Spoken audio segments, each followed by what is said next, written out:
안녕하세요. 해월입니다. 오늘은 하루 30분 뭐라도 읽기 8번째 시간입니다. 오늘은 가톨릭 신문 10월 9일자 말씀 묵상을 읽어보도록 하겠습니다. 연중 제28주일 살리시오회 양승국 스테파노 신부님의 묵상 말씀이십니다. 복음은 루카 17장 11절에서 19절까지입니다.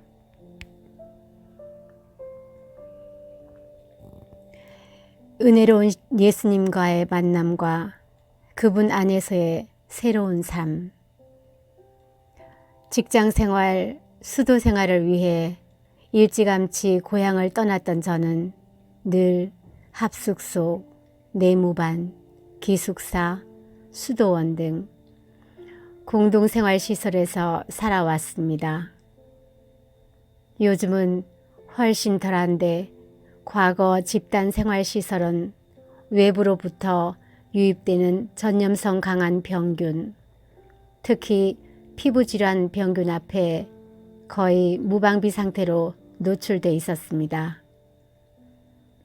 한 번은 아이들과 함께 살아가는 기숙사에 원인도 증세도 잘 파악되지 않는 강력한 피부병이 침입했습니다. 아마도 새로 입소한 아이를 통해 들어온 듯 했습니다.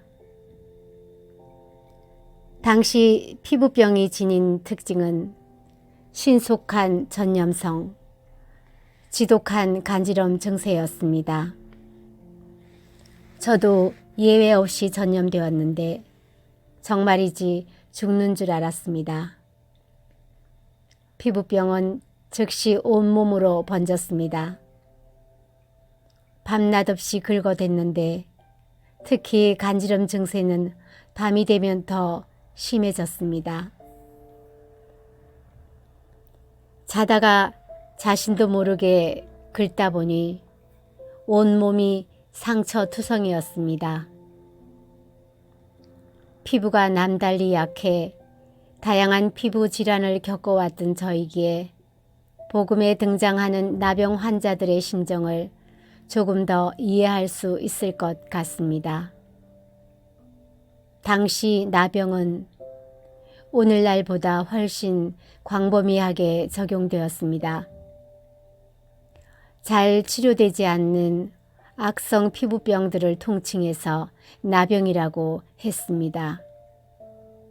오늘날에야 워낙 의술이 발전해서 아무리 강한 악성 피부병이라 할지라도 신속하게 치료가 되고 있습니다.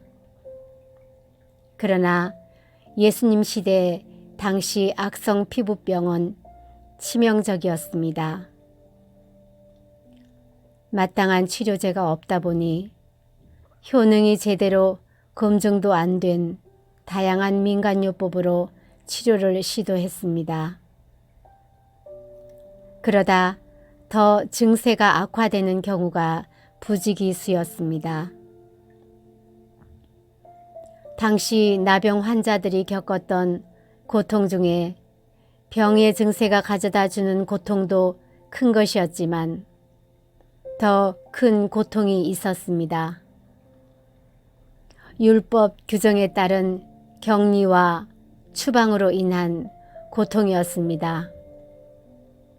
당시 나병 진단은 추방 명령서 혹은 사망 진단서와 다를 바 없었습니다. 나병 진단과 동시에 환자들은 즉시 집을 떠나 성 밖으로 나가 살아야 했습니다. 그들은 인적이 드문 숲 속에서 어두컴컴한 토굴 속에서 짐승처럼 살아갔습니다. 누군가로부터의 치료나 보살핌은 기대할 수도 없었습니다. 그들은 살아있었지만 이미 죽은 사람들처럼 그렇게 힘겹게 하루하루를 살아가고 있었습니다. 이렇게 사는 게 아니었던, 삶 전체가 우울한 회색빛이었던 나병 환자 10사람이 오늘 기적적으로 예수님을 만납니다. 이 나병 환자들이 지니고 있었던 특징 한 가지는 적극성이었습니다. 당시 수많은 나병 환자들이 있었습니다만 이 환자들은 더 강렬한 적극성을 지녔습니다.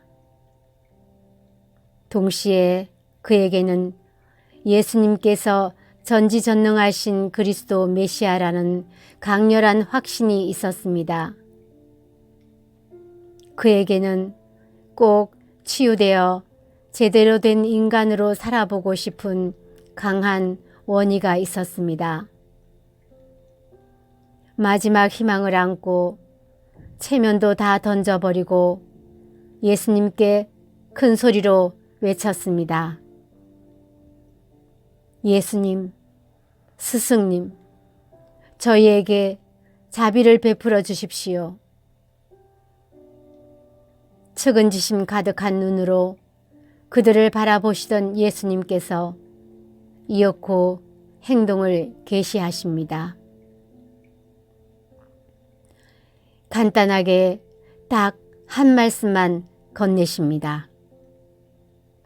가서 사제들에게 너희 몸을 보여라. 놀랍게도 그 어떤 치료 행위도 안 하셨는데 그 간단한 한 말씀으로 끝내셨습니다.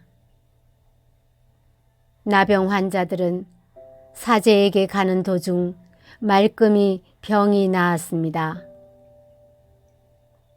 은혜로운 예수님과의 만남과 그분 안에서의 새로운 삶은 저절로 이루어진 것이 아니라는 것을 오늘 우리도 기억해야겠습니다. 나병 환자들의 적극성을 눈여겨봐야겠습니다. 꼭 치유되어 사람답게 살아보고자 하는 강한 의지가 그들에게 구원을 가져온 것입니다.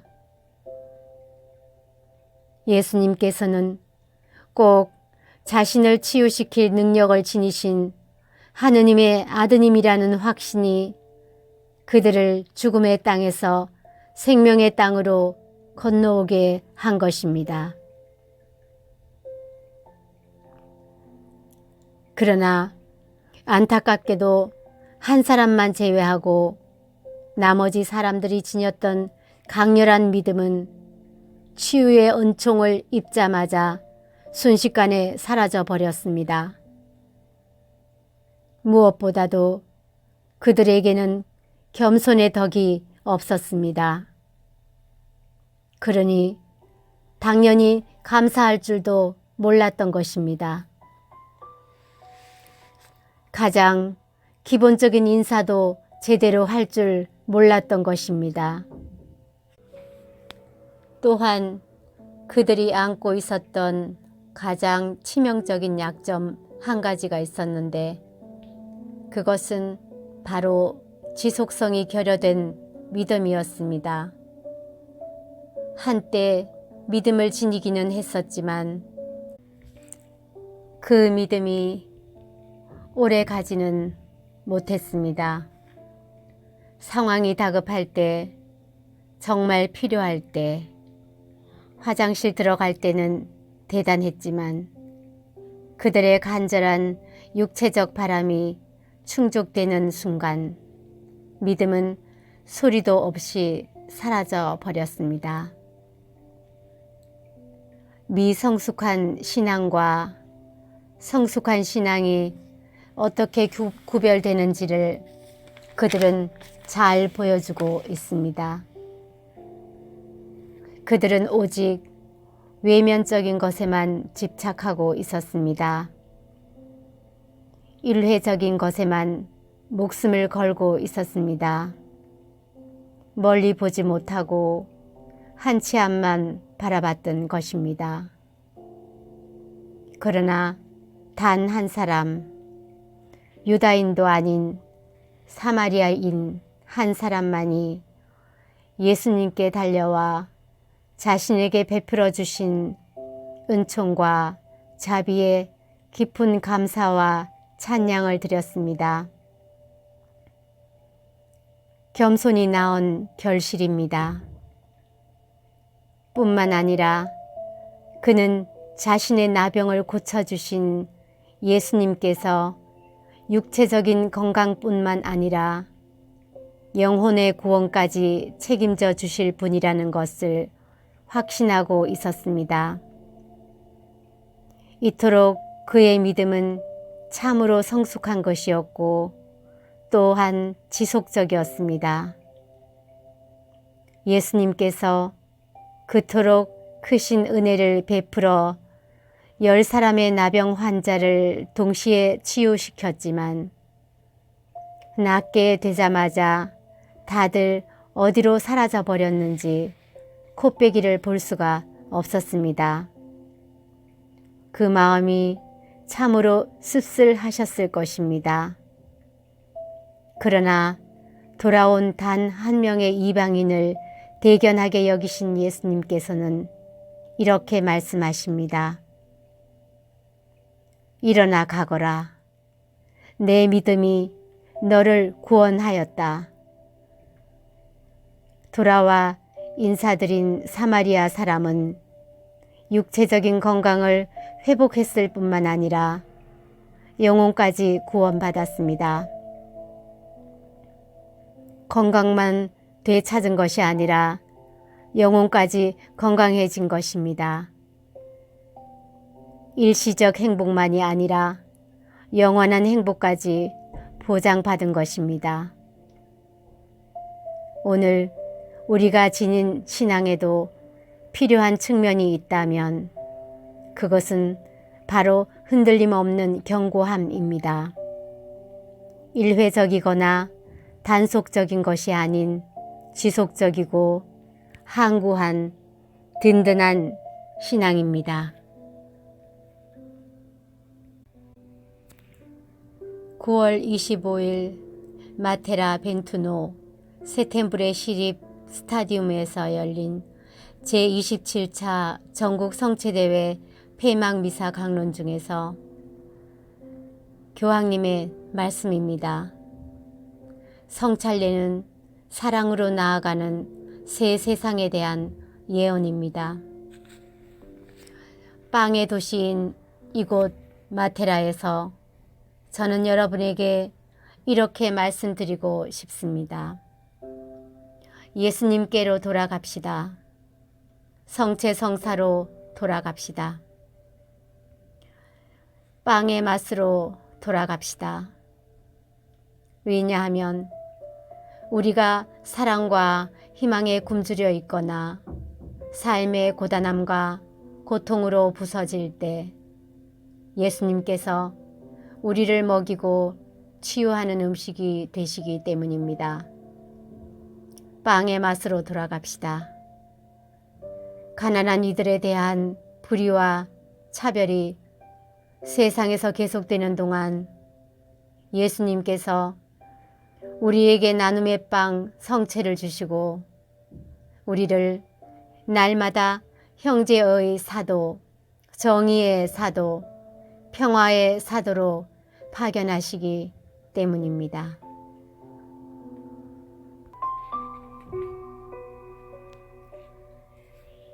인공지능은 축복의 도구인가, 인류의 감옥인가? 필요한 휴머니즘을 향하여 교황청 문화평의회 수원 가톨릭대학교 출판부. 인간이란 무엇인가? 인간다움이란 무엇인가? 인공지능, 신경과학, 유전학 등 과학기술이 빠르게 발전하면서 인류는 이 오래된 질문 앞에 다시 섰다.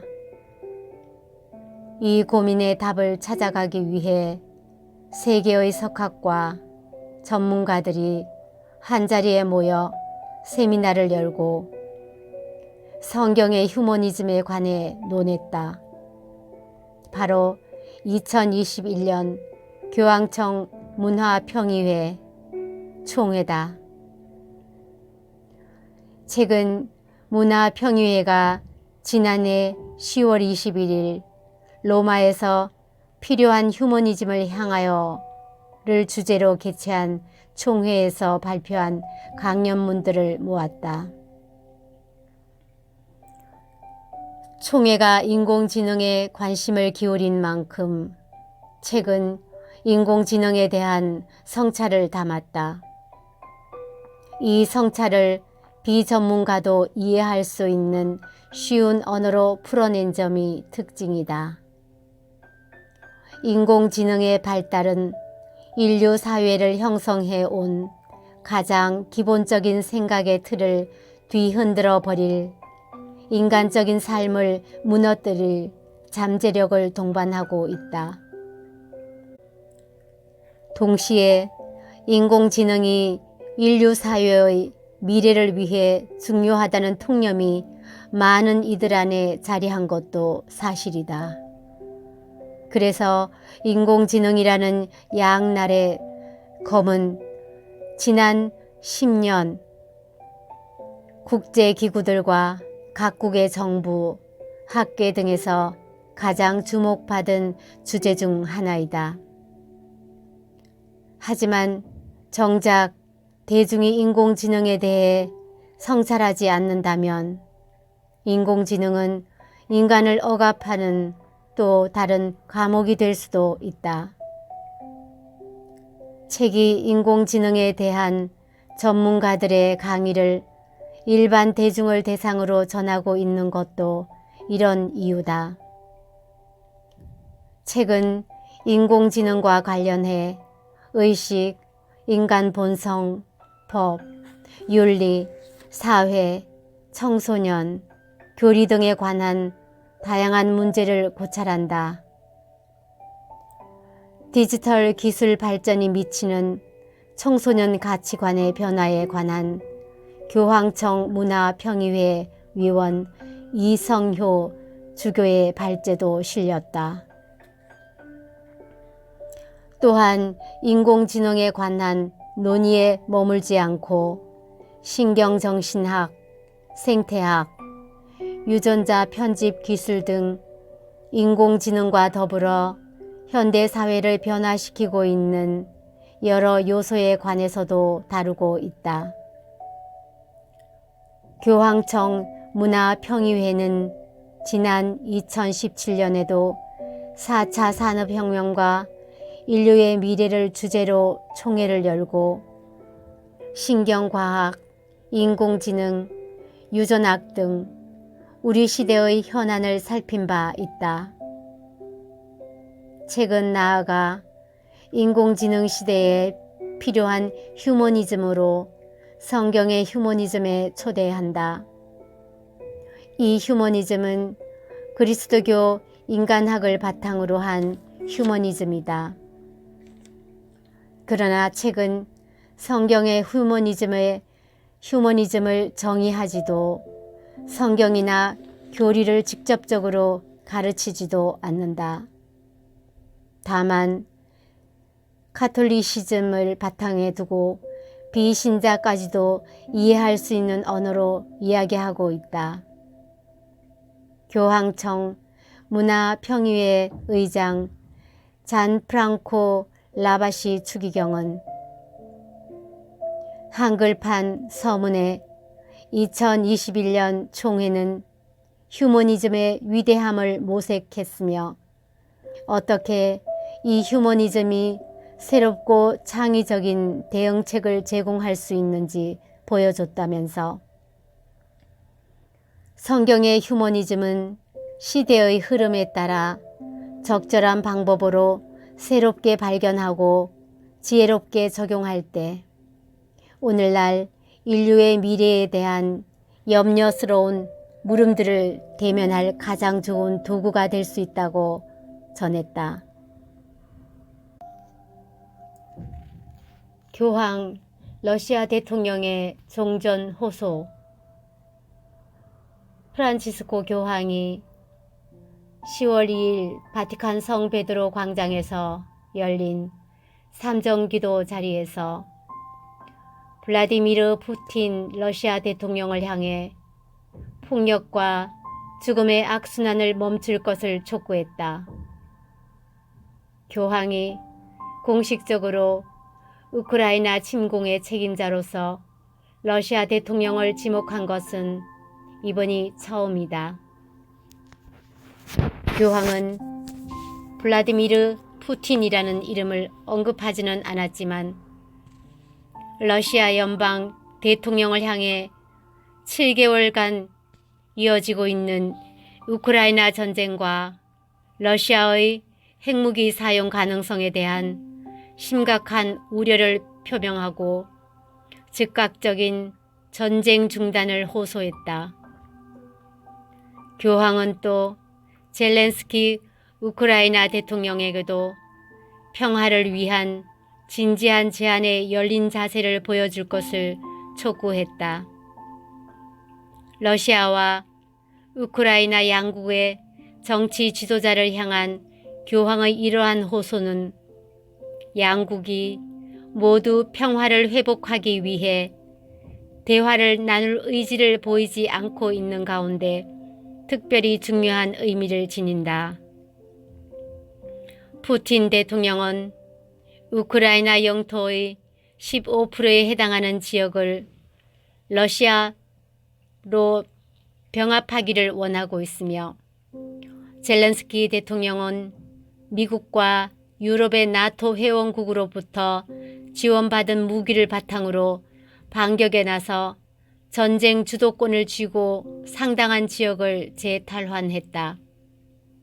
교황은 현재 상황에서 국제사회의 압력과 평화 노력 없이는 전쟁 당사국의 휴전이 불가능할 것으로 판단, 국제사회가 전쟁을 끝내기 위한 모든 노력을 기울여 줄 것을 당부했다.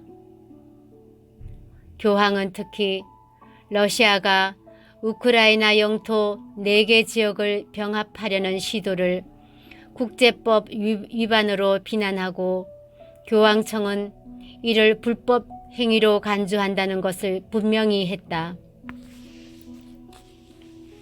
삼종 기도에서의 연설 전체를 우크라이나 전쟁 문제에 할애한 교황은 러시아군의 야만적 행위를 염두에 두고 어떤 행동들은 결코 정당화될 수 없다고 지적하고 부차와 자포리자 등 지역은 형언할 수 없는 고통과 공포의 장소가 됐다고 말했다.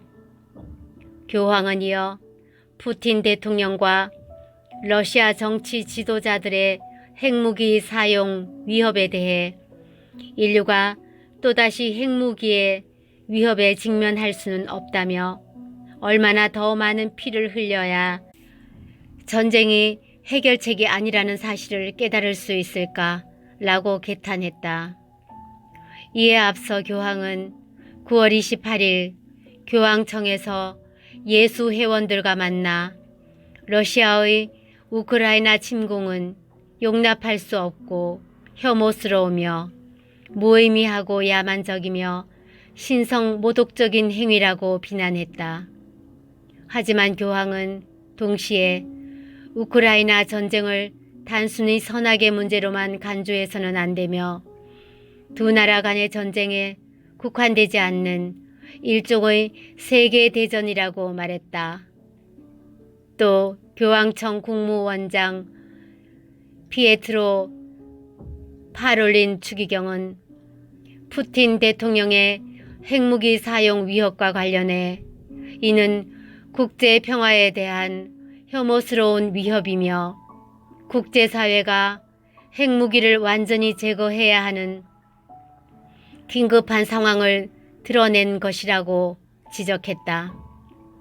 한편 이러한 위기 상황에서도 러시아 정교회 수장인 키릴 총대주교는 러시아 시민들을 향해 전쟁 참전을 촉구하는 발언을 이어가고 있다.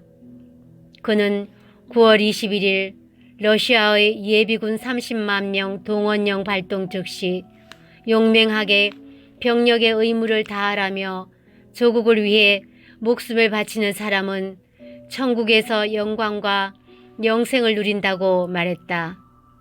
이어 25일 주일 미사에서는 병력 의무를 수행하는 것은 타인을 위한 희생이고 이를 통해 모든 죄가 씻긴다고 선동했다. 하지만 러시아 가톨릭 주교단은 정부의 양심적 참전 거부를 인정해 줄 것을 촉구했다. 주교단은 9월 28일 발표한 3옥 교소를 통해 전쟁의 적대적 행위에 참여하는 것은 가장 내밀한 인간 양심의 문제에 속한다며 푸틴 정부는 양심적 거부의 권리를 인정해야 한다고 지적했다. 신앙성조 발자취 담긴 순우리말 성지 본당. 10월 9일 한글날에는 많은 이들이 한글로만 표현할 수 있는 순우리말을 찾아보고 한글의 소중함을 기억하곤 한다.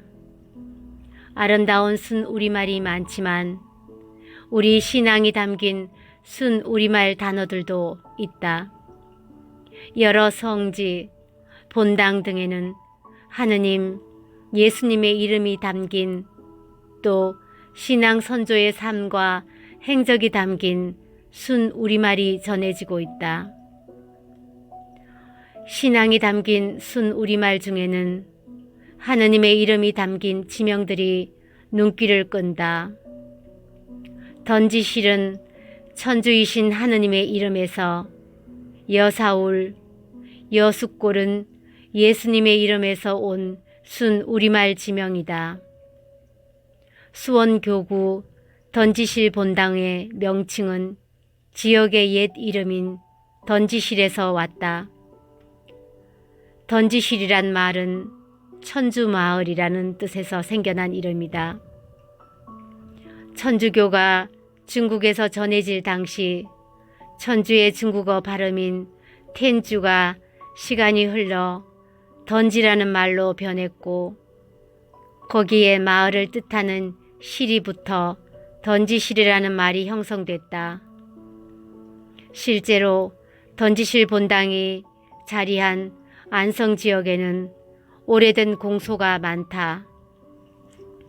하느님의 종 이존창, 루도비코 곤자가의 생과 터가 있는 여사울 성지의 여사울은 예수마을이란 이름에서 변형된 명칭이다.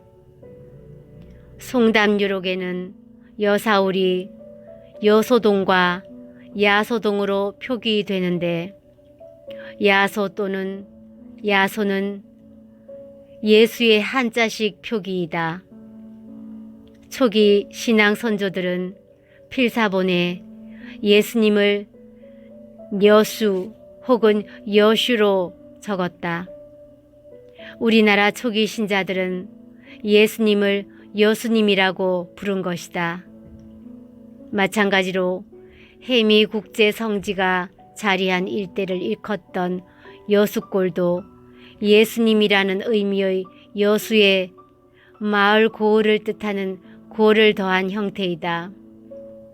예수 마리아를 부르는 신자들의 기도 소리를 주민들이 여수머리라 듣고 여숫골이라고 불렀다고 전해진다.